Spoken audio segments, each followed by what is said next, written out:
Boa noite, irmãos, a paz do Senhor, amém? Amém, irmãos. Hoje nós vamos falar sobre investimentos. Eu estava conversando com um primo meu ontem, eu falei, nossa, amanhã eu vou pregar sobre investimentos. Aí ele já olhou para mim e falou assim, ai, odeio esse evangelho coach. Não vai ser isso não, viu, irmãos? Eu acho que não. Vamos lá. Irmãos, hoje nós vamos falar sobre o banco da eternidade. Eu queria que você raciocinasse da seguinte maneira. Imagina que eu te desse hoje, agora, R$1. Eu te dou R$1 e eu falo o seguinte, olha, você pode pegar esse real e você pode usar esse real que eu te dei, ou então você pode guardar. Se você guardar esse R$1, daqui a 6 meses, eu te dou mais R$1. E você fica com 2. Você pode usar esses R$2, ou você pode guardar esses R$2. Se você guardar esses R$2, dali a mais 6 meses, eu te dou mais 2 e você fica com 4. E assim sucessivamente. Depois você fica com 8, depois você fica com 16, né? Se você é bom em geografia, você já deve ter raciocinado que isso é uma progressão geométrica de razão 2, que vai dobrando a cada período de tempo, não é? Agora imagina esse tipo de investimento. Quanto que você acredita que você teria ao final de 5 anos? Quanto que você acha? Você teria R$512. 512, né, não é muita coisa, mas para quem tinha R$1 ter 512 já dá uma ajudinha. Mas lembra que isso é uma progressão geométrica. Quanto você acha que você teria se você guardasse esse valor e continuasse essa razão por 10 anos? Por 10 anos você teria R$524.288. Já está melhor, né? Está melhorando, já dá para fazer alguma coisinha ou outra. É um dinheirinho bom para quem começou com R$1. Eu quero encontrar esse investimento, viu, irmãos? Agora imagina que você segura esse dinheiro. Lembra que o raciocínio é, você não pode gastar, você tem que guardar esse valor.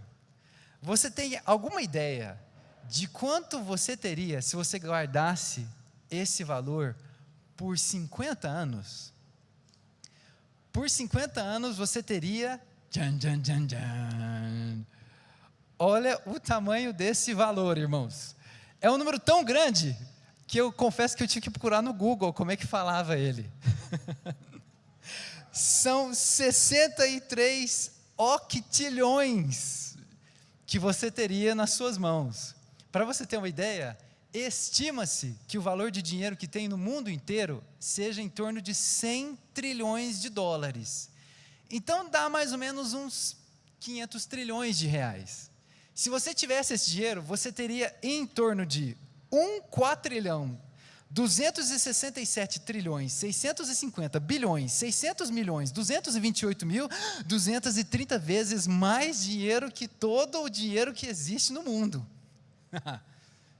Tá bom, né? Tá muito bom. Irmãos, quando a gente estuda economia, e eu confesso que quando eu estava na universidade eu adorava estudar economia. A economia ela raciocina da seguinte maneira. Ela pensa no ser humano como um homem econômico. O homem econômico, ele procura sempre fazer decisões racionais para que ele venha maximizar os seus próprios benefícios. Então, quando a gente fala, por exemplo, desse tipo de situação, de ao invés de você gastar, você guardar, o raciocínio do homem econômico na ciência econômica é: eu vou satisfazer o meu prazer, não vou satisfazer o meu prazer, a minha necessidade, o meu benefício agora, eu vou guardar para que eu possa satisfazê-lo melhor no futuro. Esse é o pensamento da ciência econômica. E se a gente raciocinar desse modo, a gente pode chegar à conclusão que tempo é investimento. Amém, irmãos? Tempo, ele é investimento. E você já parou para pensar assim, como é que você investe o seu tempo? Quanto tempo você investe dormindo, trabalhando, lendo, estudando, em mídia social? Irmão, você tem 2 coisas que vocês vão ver aqui todas as vezes que eu pregar no culto do amigo são: primeiro, alguma citação do C.S. Lewis e segundo, essas pesquisas aleatórias. Olha só que interessante essa pesquisa aqui. Essa pesquisa do Our World in Data, ele mostra, nos países, não tem o Brasil aqui, viu? Nos países, como os países investem mais ou menos o tempo deles. E segundo essa tabela aqui, ó, os chineses são os que mais trabalham. Eles pegaram o seguinte: se toda semana de uma pessoa fosse um dia, em média, quanto tempo, quantos minutos ele trabalharia, ele investiria em educação, em sono, em cuidados pessoais. E aqui nessa tabela que a gente está vendo, irmãos, ela mostra muita coisa que é referente à cultura de cada país. Por exemplo, a Coreia do Sul é aquela da terceira linha. E se você vê ali, ó, personal care, que é a parte mais em roxo, ela é um dos maiores aqui, ó, que tem nessa coluna de roxos. Eu não sei se os irmãos sabem, mas aqueles atores de dorama, né, que fazem aqueles dorama, já tem gente, as dorameiras já estão se condenando. Vocês sabiam que essas atrizes, que têm 50 anos com a pele de bebê, uma cutis perfeita, elas gastam de 2 a 4 horas por dia em tratamento de pele e skincare? 2 a 4 horas, ou seja, elas investem muito nisso, muito tempo nisso, né? E outra coisa muito interessante, ó, os Estados Unidos, aquele USA ali, se você vê a parte da comida, que é a de verde aqui, eles são um dos que menos gastam tempo comendo e preparando comida. Eles gastam só 63 minutos, porque a cultura deles é fast food. Chega no McDonald's, cata o sanduíche e vai embora. E vai comendo no meio do caminho, eles não param para comer. Mas esse pessoal aqui, ó, esses 4 últimos, a Grécia, a Espanha, a França e a Itália, eles são aquele pessoal do slow food, eles gostam de sentar na mesa, né? Os italianos gostam de falar da lasanha, ma che santo Dio, e conversar com a família, etc. Então eles investem mais tempo comendo do que a média do mundo. Isso é muito interessante, irmãos. E como é que você acha que nós, os brasileiros, aparecemos nessa pesquisa, hein, irmãos? Essa pesquisa não tem a gente. Tem alguns dados que eu achei meio polêmico. Mas eu não posso burlar a fonte que eu encontrei, né? Então, eu coloquei o brasileiro aqui, olha só. O brasileiro gasta, em média, 281 minutos por dia trabalhando. Eu estava fazendo as contas, 281 minutos dá mais ou menos umas 32 horas por semana. Eu pensei, 32 horas por semana só de trabalho? Porque eu trabalho umas 60 horas por semana, e deve ter gente que trabalha assim também. Então tem gente que está trabalhando bem pouco, viu? E dormindo? A gente gasta em torno de 8 horas e 48 minutos dormindo. É bastante, tem gente dormindo por mim aí. Agora, olha só uma coisa interessante, a terceira linha ali, online. O Brasil é o país do mundo que mais gasta tempo conectado. Vocês sabiam dessa? Mais que todos os países desenvolvidos. Eu não sei se no estudo eles consideraram pessoas que trabalham online, por exemplo. Eu trabalho online e aí então eu fico 14, 15 horas conectado mesmo. Mas o que a pesquisa dava a entender é que o brasileiro ele gasta muito em mídia social, YouTube, vendo vídeo, streaming, né, que é Netflix, Disney Plus, Prime Video. O brasileiro, olha essa, hein, Luciano? O brasileiro gasta só 26 minutos por dia fazendo exercícios. Que bando sedentário. O brasileiro gasta apenas 26 minutos por dia, em média, cuidando da aparência. Deslocando para o trabalho depende. Eu coloquei ali uma faixinha pequenininha que dá 26 minutos para pessoas que moram em cidades feito Uberlândia. Porque se for para São Paulo, por exemplo, a média é incríveis 1 hora por dia.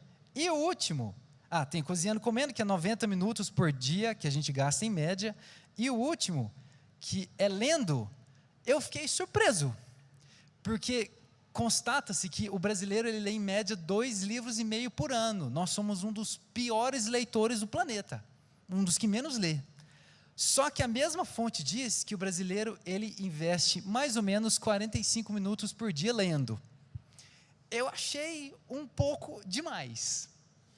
Mas você vê, irmãos, aqui é mais ou menos como o brasileiro ele investe o seu tempo. E eu mostrei para você como outras pessoas e outros países investem o tempo de maneira diferente. E a pergunta que não quer calar é: como nós investimos o nosso tempo e o que a palavra de Deus fala sobre investirmos o nosso tempo? Olha só o que está escrito em Salmo 90:12. Ensina-nos a contar nossos dias, para que tenhamos um coração sábio. Nesse salmo aqui, irmãos, Salmo 90, a ideia do versículo é: o nosso tempo ele é escasso, o nosso tempo ele é curto. Acho que todos nós sabemos aqui que nós não estamos aqui para sempre. Um dia a gente vai partir daqui. Então, Deus, ensina-nos a fazer o melhor proveito possível do tempo que a gente tem aqui, a gastar o maior tempo possível naquilo que é útil e não naquilo que é fútil, a viver de maneira inteligente e adequada. Ensina-nos a contar nossos dias para que tenhamos um coração sábio. Amém? Imagina que a gente sai daqui agora e vai lá para a pracinha Sérgio Pacheco e sai perguntando assim para as pessoas: olha, como é que você acha que é viver de uma maneira inteligente? Como é que você acha que nós devemos viver a nossa vida? Como é que você acha que nós devemos nos comportar no dia a dia? Irmão, certamente se nós fizéssemos isso, fôssemos lá na pracinha Sérgio Pacheco e perguntássemos para as pessoas assim, que tipo de resposta você acha que as pessoas diriam? Eu acredito que as pessoas diriam coisas do tipo: faça o bem, né? Ame o seu próximo, trabalhe muito, mas também invista tempo com a sua família, né? As pessoas, elas falariam esse tipo de coisa, muito provavelmente. Só que tem uma coisa que eu adoro nessas pesquisas de psicologia aplicada, porque essas pesquisas, elas mostram o que está debaixo do tapete do que a gente fala, porque é muito usual a gente falar de uma maneira e se comportar de uma maneira completamente diferente. E esse tipo de pesquisa, eles trazem à tona como de fato pensamos, o que valorizamos e o nosso tipo de comportamento. E aí, eu tive que checar com o pastor Silas. Platão, ele dizia o seguinte: me dê as canções de uma nação e não me importarei com quem escreverá as leis. O raciocínio do filósofo grego Platão era falar a respeito do impacto das artes no consciente da sociedade, na formação do indivíduo. Mas, irmãos, tinha um sociólogo que pegou emprestado essa frase de Platão a respeito das músicas, do impacto das músicas, e eu já vi mais de 2 pessoas citar esse sociólogo. E sabe aquela coisa que quando você assiste alguma coisa impressionante, você fica assim: gente, que coisa impressionante, nunca vou me esquecer disso. Aí o dia seguinte você esquece. Foi o que aconteceu comigo. Então eu não achei o nome desse sociólogo, mas esse sociólogo, ele falou o seguinte, ele pegou essa ideia platônica emprestada e ele falou o seguinte: olha, se você pegar as 10 canções mais ouvidas de uma determinada nação, você vai descobrir os valores daquela nação, o tipo de comportamento que eles acham louváveis, o que eles defendem como conduta, não necessariamente algo idealizado, mas algo do dia a dia mesmo. E aí, irmãos, eu fiz isso. Eu fui lá no Spotify. O Spotify é aquele aplicativo de música, e ele tem aquelas listas de playlist de 50 mais tocadas do Brasil, 50 mais tocadas no Canadá, 50 mais tocadas em tal lugar. E eu peguei, irmãos, as 10 músicas mais tocadas no Brasil. Eu não lembro se eu pesquisei semana passada ou retrasada. E eu não coloquei a letra da música aqui, claro, né? Mas, à medida com que eu fui lendo a letra, eu fui escrevendo os temas das músicas. Olha só que poesia do número 1. A número 1, ela falava sobre promiscuidade, prostituição, fuga de relacionamento e mulheres interesseiras. E todos os que eu coloquei fuga de relacionamento, irmãos, é porque é o cara falando assim: olha, eu não quero saber de namorar, não quero saber de casar, eu quero saber só de pegar todo mundo. Ou a mulher falando: eu só quero saber de pegar todo mundo, não quero ter relacionamento, papapá. Segundo, promiscuidade e fuga de relacionamento. Terceiro, olha só que barbaridade, irmãos, festejando o término do relacionamento dos outros. Uma brasileira, viu? Olha a quarta, promiscuidade e mulheres interesseiras. A quinta, promiscuidade e términos de relacionamentos. A sexta, sofrência. Eu descobri que essa palavra é uma palavra informal, ela não existe no dicionário. Sofrência, término de relacionamento e gandaia. Nem preciso falar que a sexta é sertanejo, né? A sétima, promiscuidade. A oitava, irmãos, me deu aquela pontinha de esperança assim, que eu falei, nossa, talvez nós brasileiros não estamos tão ruins assim.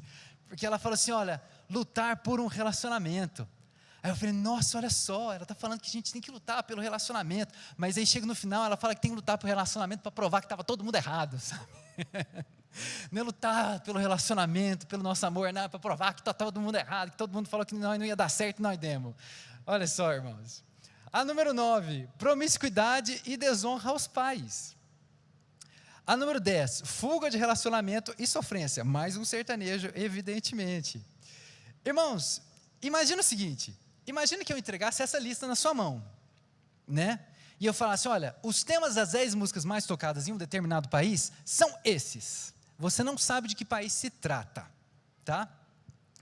Se você pegasse essa lista na sua mão e você fosse pensar a respeito desse país, os valores que detém nesse país, quais seriam os valores que você acha que você concluiria que eles detêm?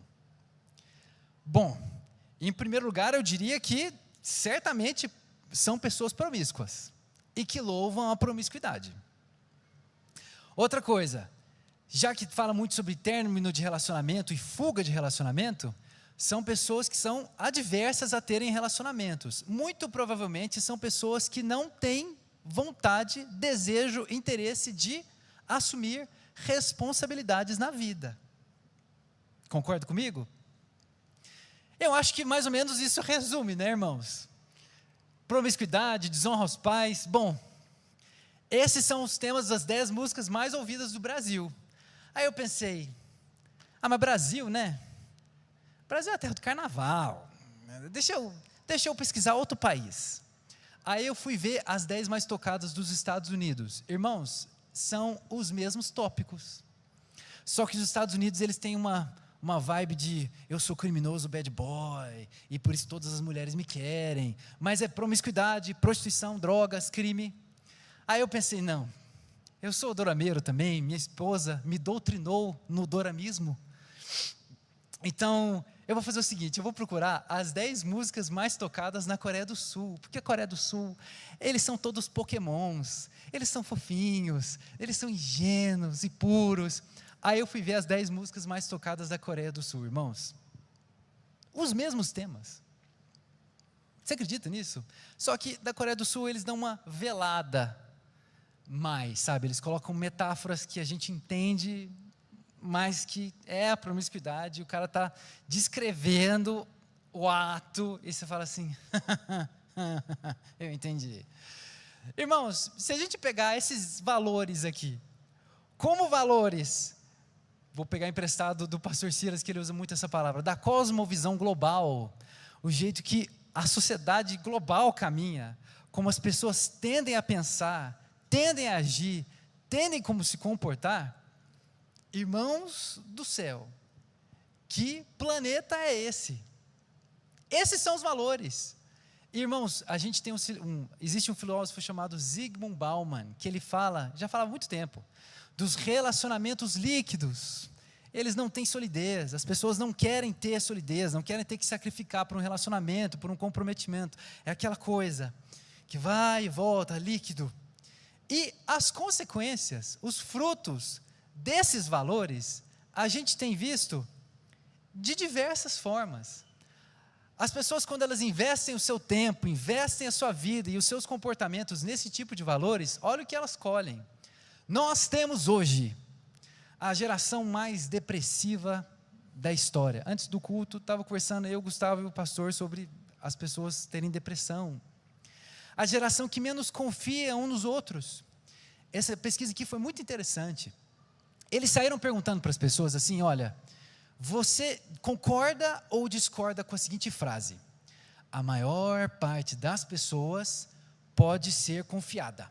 Ou a maior parte das pessoas é confiável. Você concorda ou você discorda? E aí eles catalogavam quantos falavam que discorda e quantos falavam que concorda. Irmãos, no Brasil, incríveis 6,5% concordaram com essa frase. Ou seja, o desconfiado não é só o mineiro, não.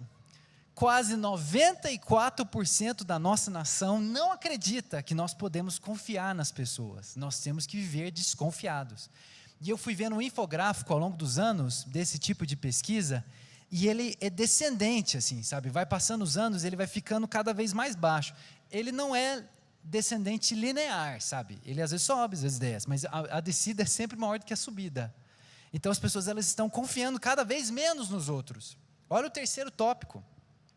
A geração que tem relacionamentos mais curtos, mais uma vez, a sociedade líquida, que Zygmunt Bauman muito fala. Irmãos, esse artigo, ele trouxe uma palavra que eu não conhecia.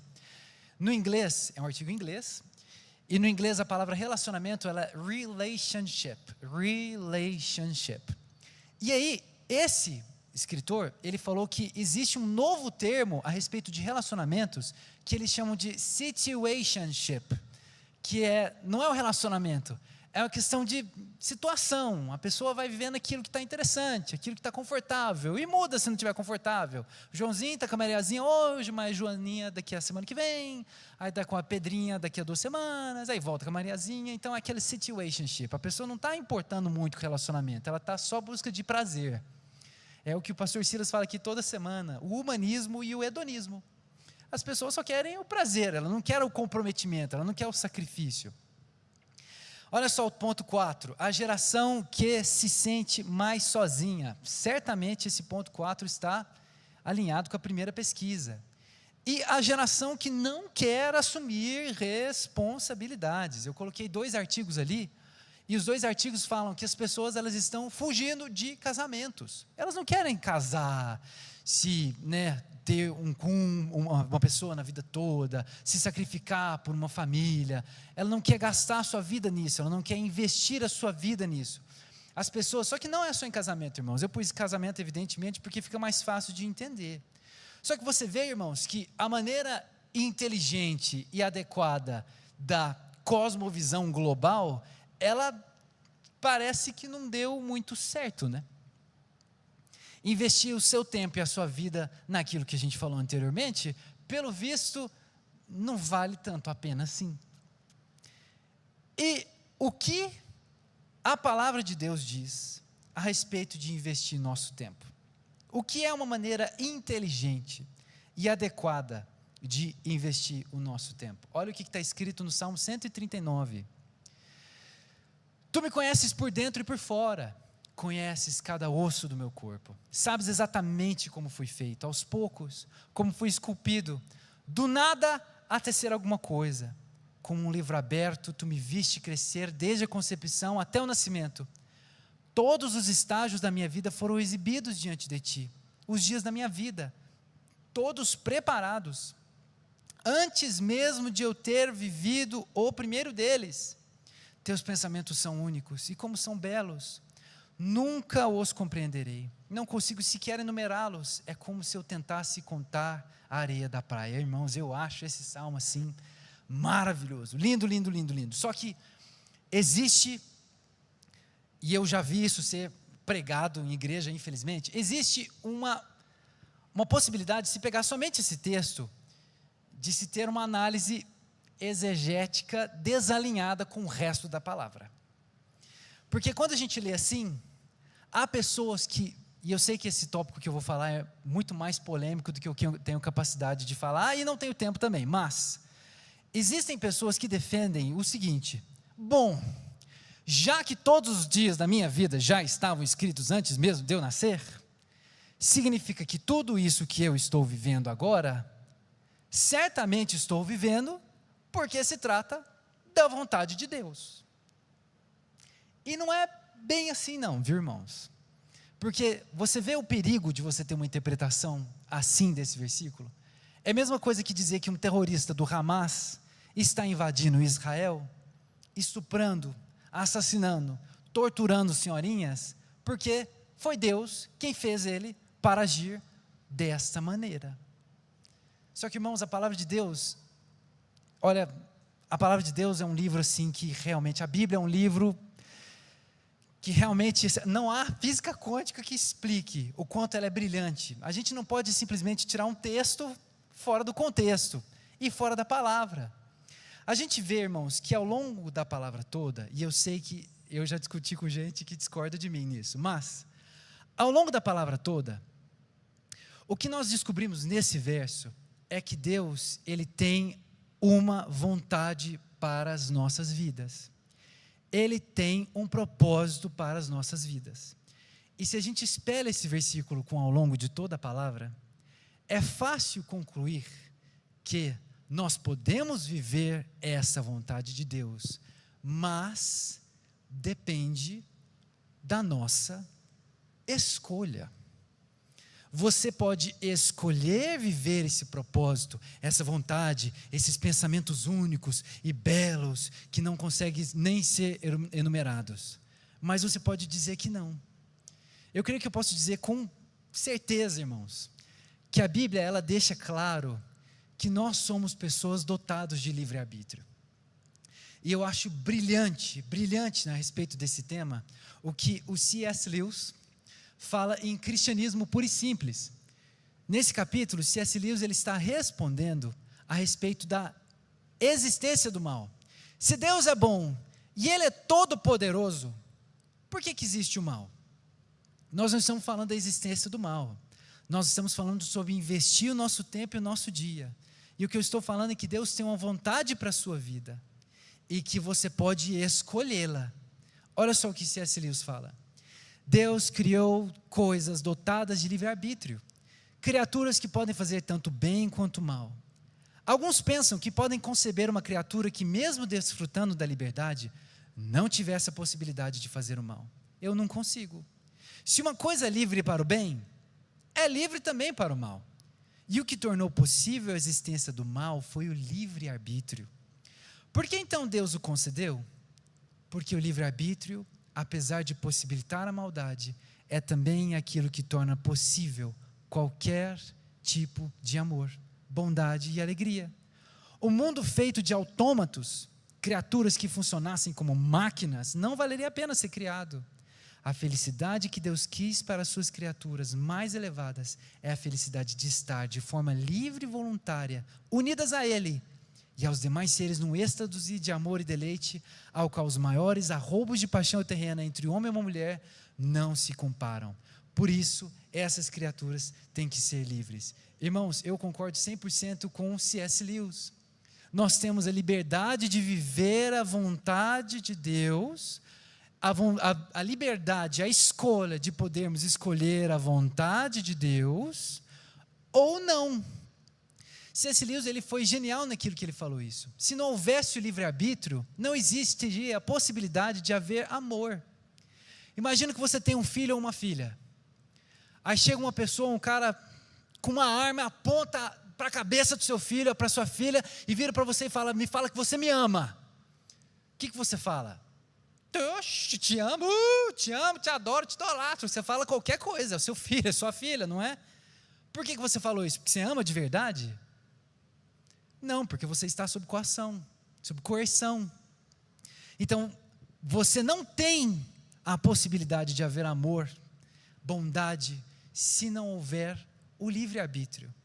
Deus nos deu a escolha de podermos escolher a vontade dEle para as nossas vidas. Amém? Ok. Eu falei para vocês no início que hoje nós vamos falar sobre investimento. E o que você faz antes de você investir? Eu não sou tão estudado sobre investimento. Tá meu primo aqui, o Rubens, ele papira sobre investimento, me ensina, fala taxa de juros, momentos do mercado.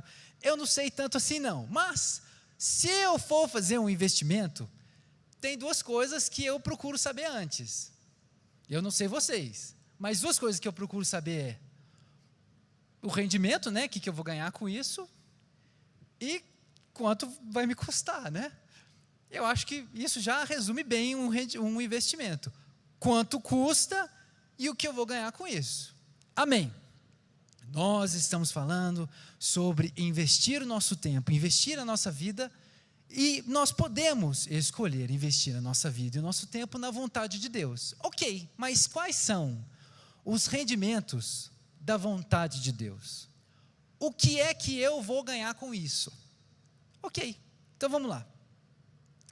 Irmãos, em primeiro lugar, eu peguei aqui Romanos 12, 2. E este momento da palavra é um oferecimento Pastor Silas, usando o grego contra heresias. Irmãos, eu não sou teólogo, então, assim, eu vou pegar e eu vou ler do jeito que eu sei, tá? Em primeiro lugar, em Romanos 12, 2, está escrito que a vontade de Deus, ela é boa, agradável e perfeita. Irmãos, eu nunca estudei o grego koiné, que é o grego da Bíblia, né, original. Quer dizer, da tradução, né?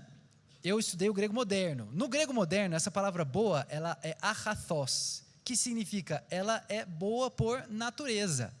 É uma coisa que é boa não porque circunstancialmente é boa. Tem hora que é boa, tem hora que não é, tem hora que é mais ou menos. Não é isso. A vontade de Deus, ela é boa por natureza.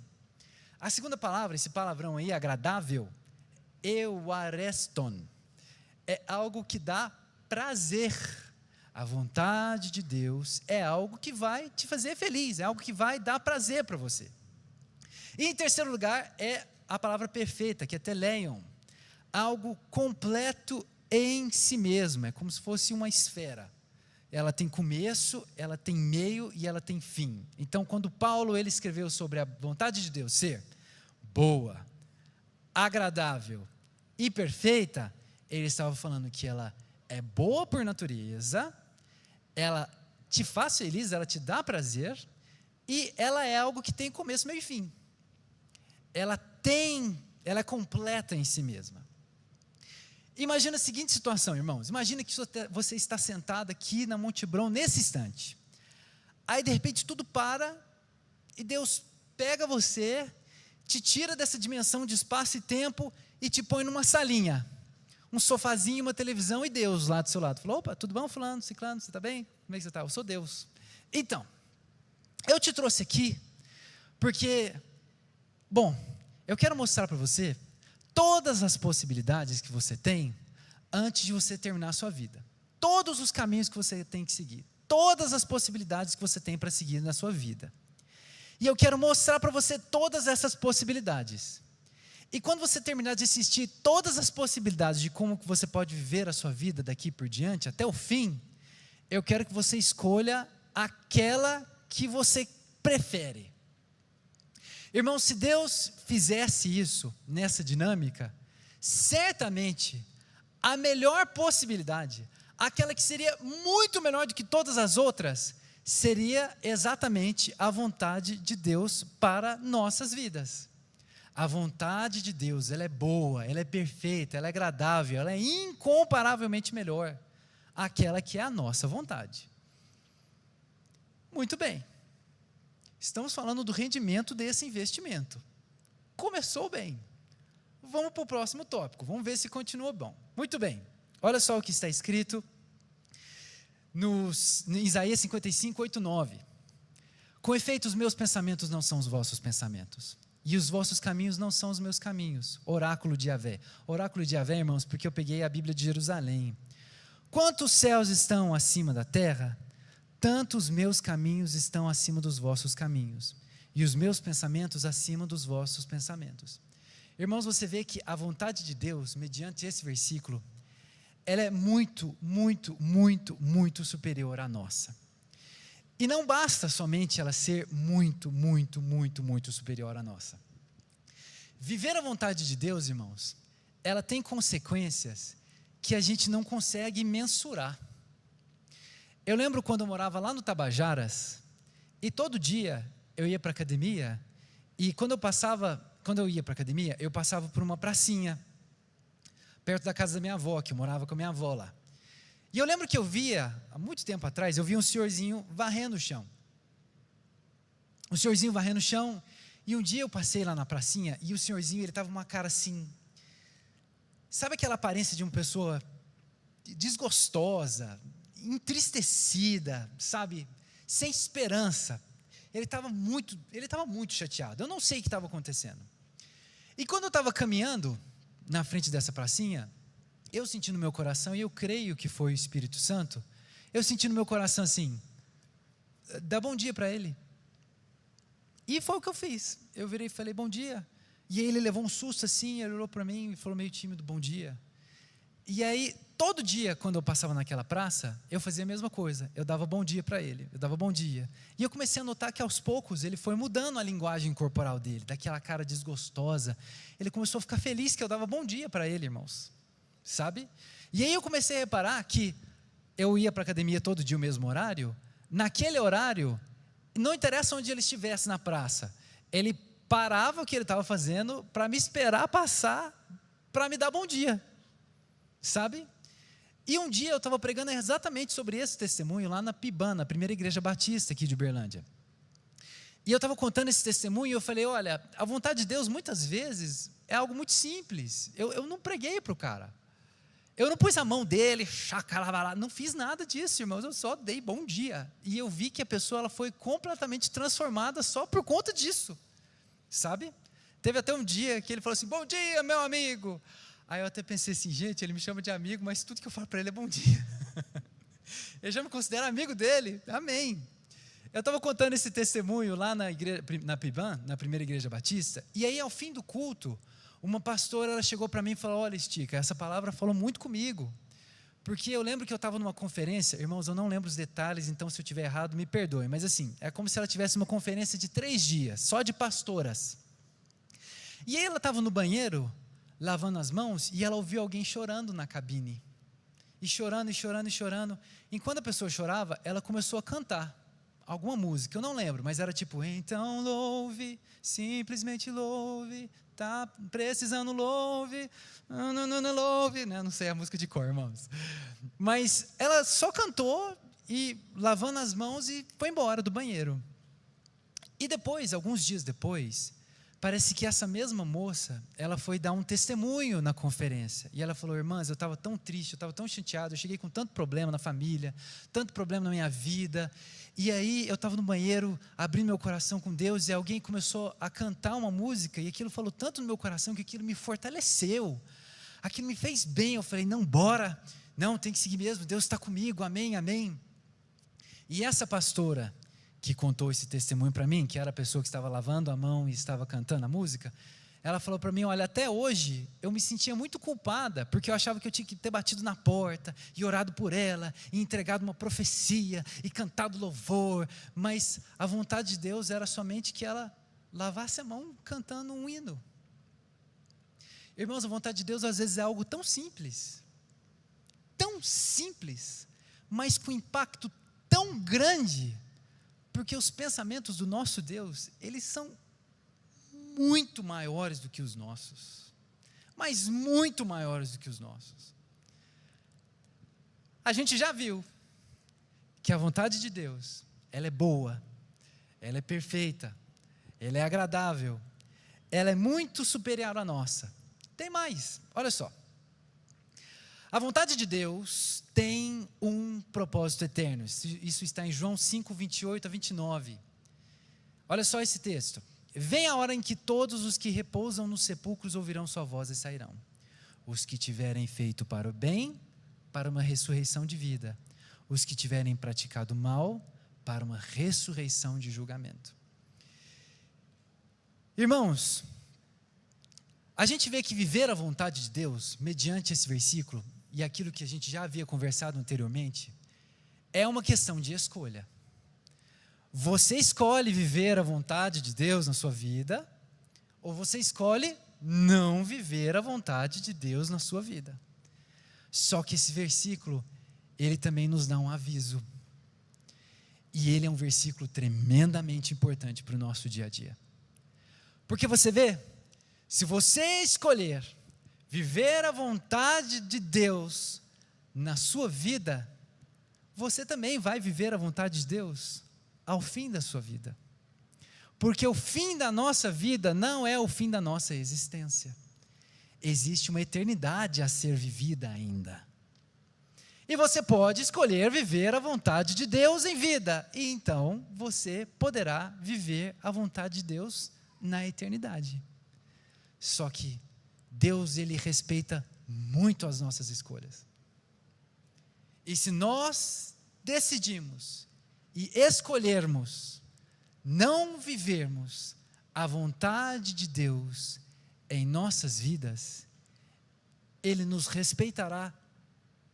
Ele respeitará a nossa escolha, a ponto de permitirmos que nós não vivemos a vontade dEle na nossa eternidade. É isso que esse texto está falando. Alguns para a ressurreição de vida e outros para a ressurreição de julgamento. Amém, irmãos? Esse texto é uma promessa de rendimento e também um aviso. Boa, perfeita, agradável, tem o propósito eterno, muito acima dos nossos pensamentos. E tem mais. A vontade de Deus é um investimento com rendimento eterno. Olha só o que está escrito em 2 Coríntios 4, 17 e 18. Os tempos difíceis nada são comparados com os bons tempos que estão por vir. Há celebração sem fim preparada para nós. Há muito mais do que podemos ver. As coisas que agora vemos estão aqui hoje, mas desaparecerão amanhã. Mas as coisas que não vamos agora irão durar para sempre. Eu conversei com vocês aqui, um investimento de 50 anos, ele rende muito, muito, com base naquela razão de progressão geométrica, né? O investimento, quando nós investimos a nossa vida, o nosso tempo na vontade de Deus, o rendimento, ele é eterno. Você já parou para pensar no que é a eternidade? Uma vez eu ouvi uma pastora lá do sul de Minas que ela falou da seguinte forma: imagina uma torre de ferro maciço de 1 quilômetro de diâmetro e 10 quilômetros de altura. Imagina uma torre assim, 1 quilômetro de diâmetro e 10 quilômetros de altura, ferro maciço.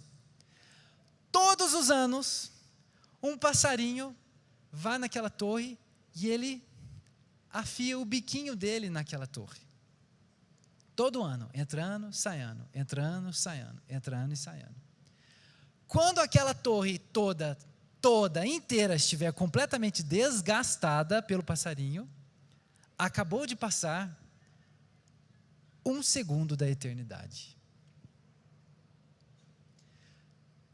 Faço minhas palavras que várias vezes o pastor Silas já falou aqui. A vida é curta, mas a eternidade é longa, viu? A eternidade é longa. Existe uma frase que tem naquele filme O Gladiador: as nossas ações, elas ecoam na eternidade. Nós temos a escolha de viver a vontade de Deus, investir o nosso tempo na vontade de Deus. Nós também temos a escolha de investir o nosso tempo naquilo que nós mesmos queremos, a nossa vontade, os nossos desejos e os nossos prazeres.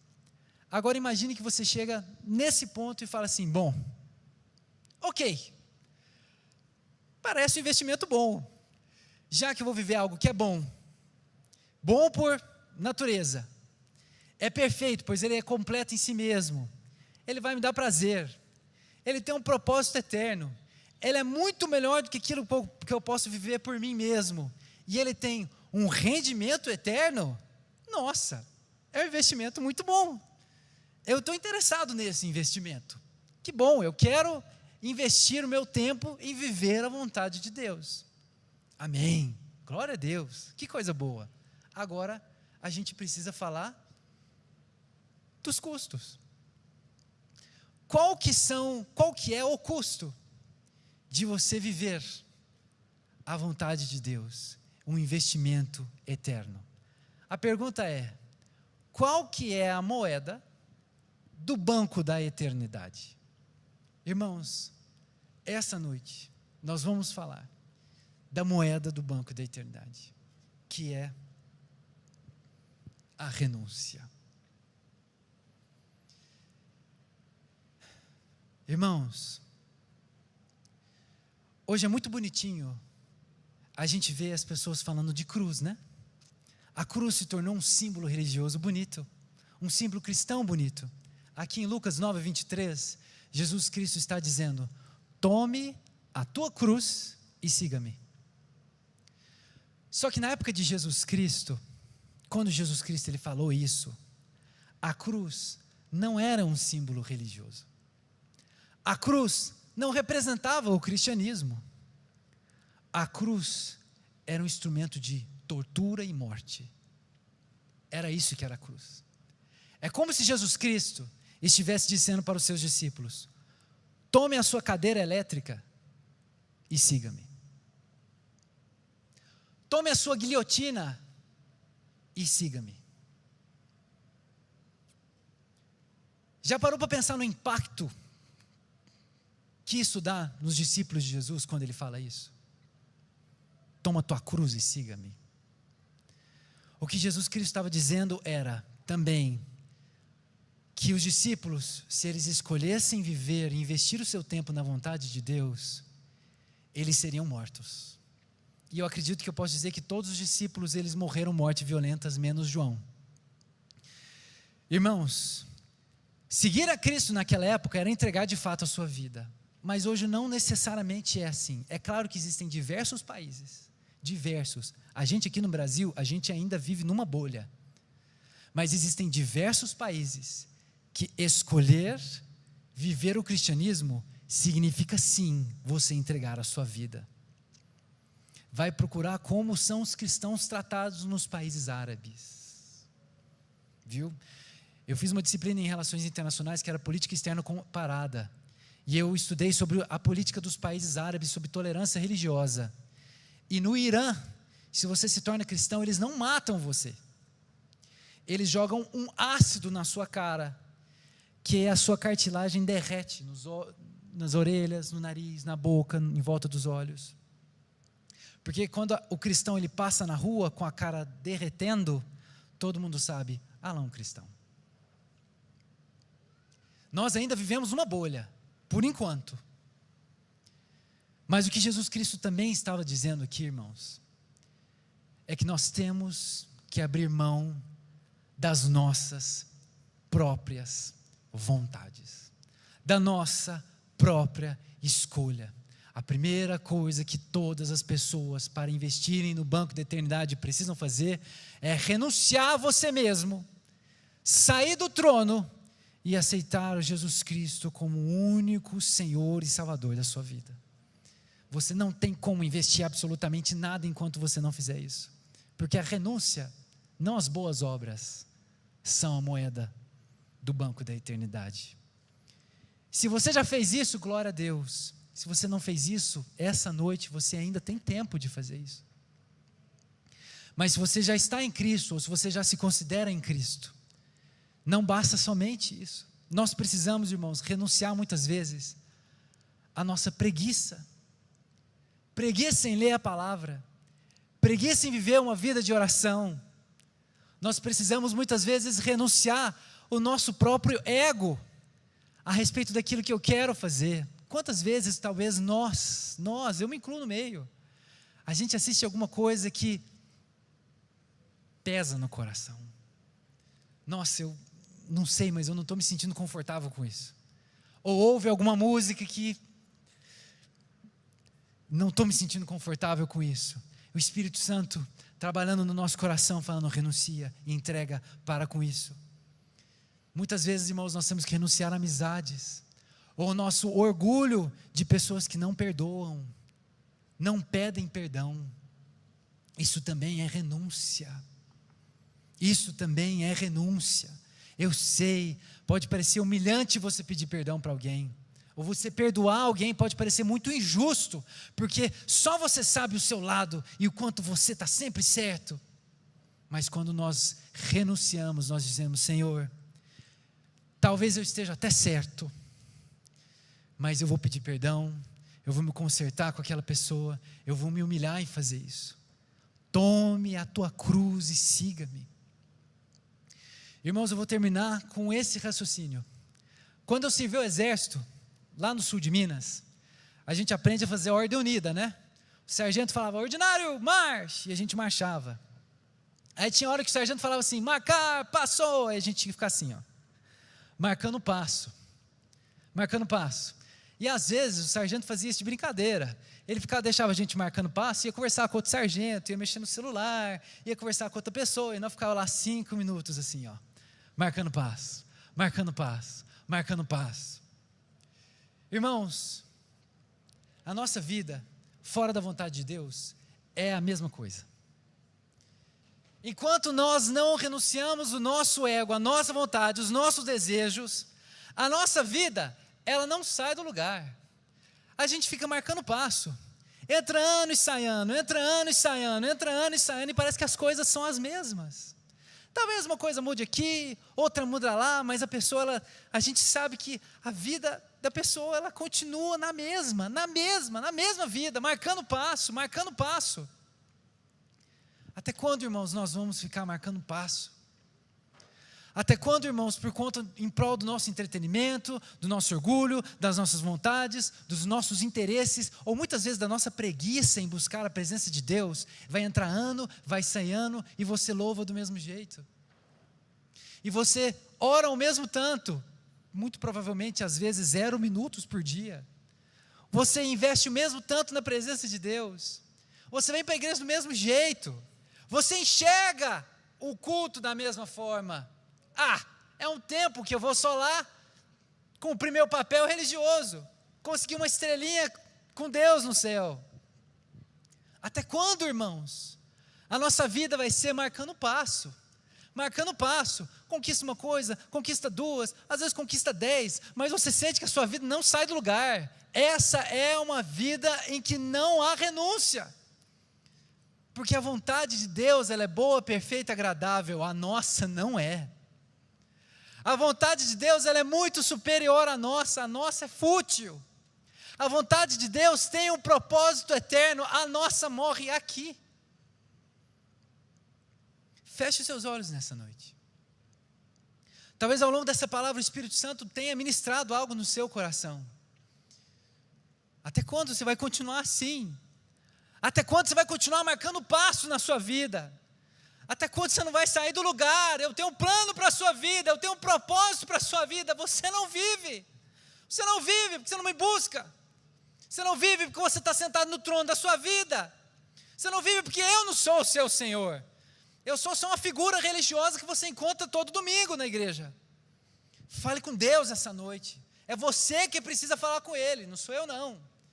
Abra o seu coração. Será que ao menos isso você tem coragem de fazer? Senhor, misericórdia, Deus, eu não consigo. Talvez, irmãos, essa noite seja uma noite de conserto, mas também uma noite que nós precisamos aprender a dizer não. Eu não vou fazer isso mais, eu não vou viver isso mais, eu não vou ficar nesse meio mais, eu não vou ser essa pessoa preguiçosa mais, essa pessoa relaxada com a vontade de Deus, com a obra de Deus, uma pessoa que não está nem aí para o resto. Eu quero viver a minha vida. Eu sou o centro, o meu prazer, a minha vontade, as minhas ideias, o meu ego. Pedir perdão? Que coisa ridícula, nunca vou fazer isso, eu não vou me humilhar nesse nível não. Converse com Deus nesse momento, feche os seus olhos. Senhor, em nome de Jesus, tenha de compaixão de nós.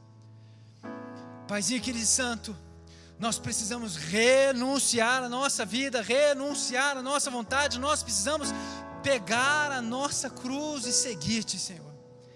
Pai, nós dependemos de Ti, Senhor, para aprender a dizer não para o mundo, não para o nosso desejo, muitas vezes pecaminoso, não, Senhor Deus, para as nossas vontades, não para a nossa lascívia, Deus, não para os nossos pensamentos, Deus, pensamentos sujos, não para o nosso linguajar imundo, Deus, não para o nosso coração podre, Deus.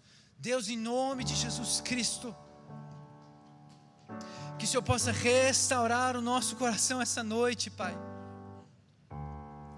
Restaurar, Senhor Deus, em nome de Jesus Cristo, muitas vezes o primeiro amor que muitas pessoas perdem ao longo do caminho. Restaurar, Senhor Deus, a consciência da necessidade que nós temos de seguir-te, mas carregando a nossa cruz. Da necessidade, Senhor Deus, que nós temos que investir o nosso tempo. Investir o nosso tempo na nossa eternidade. Senhor Deus, em nome de Jesus Cristo, transforme as nossas vidas e os nossos corações. Nós precisamos de Ti, Senhor Deus. Nós não queremos viver como pessoas fúteis, como pessoas inúteis, como pessoas que passam e não fazem a menor diferença. Senhor, em nome de Jesus Cristo, traga restauração, traga mudança, traga transformação, Senhor Deus. Senhor Deus, traga em nome de Jesus, em nosso coração, humildade, Pai, para admitirmos naquilo que temos errado, Senhor Deus, e a gente não quer abrir mão. Para admitir, Senhor Deus, aquilo que nós temos vivido, Senhor Deus, que não nos tem feito bem, Pai, mas que a gente não quer abrir mão. Em nome de Jesus Cristo, Senhor Deus, transforma as nossas vidas. E que possa, Senhor Deus, em nome de Jesus, esse dia ser apenas um primeiro passo para que possamos concretizar, Senhor Deus, a Tua vontade em nós e investir o nosso tempo, o nosso coração, o nosso esforço, o nosso entendimento, toda a nossa vida na Sua vontade, que é boa, perfeita e agradável para nós. Em nome de Jesus nós clamamos essa noite, Senhor. Em nome de Jesus. Amém.